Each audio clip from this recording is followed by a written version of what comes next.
For today's video, tayo po ay magluluto ng tinolang manok. Ito po yung ingredients na gagamitin: bawang, sibuyas, luya, malunggay, sayote, at siling labuyo, at saka yung ating manok. So, gisahin muna natin yung ating mga sibuyas, bawang, at saka luya. And if nag-golden brown na yung ating bawang, pwede na nating ilagay yung ating manok. After malagay yung manok, i-mekos-mekos mo lang yan insan. Sarap na yan. So, ayan. Mix-mix lang natin. And then, after that, lagyan na natin ng tubig.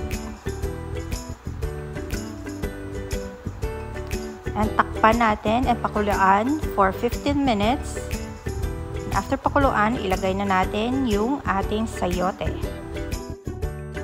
After ilagay ang sayote, takpan natin for 5 minutes and then lagyan natin ng asin, pampalasa.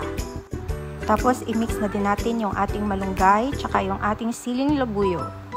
And then, takpan for 5 minutes and then, charan! Luto na yung ating tinolang manok.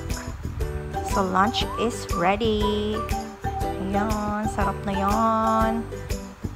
Yan lang. Thank you for watching.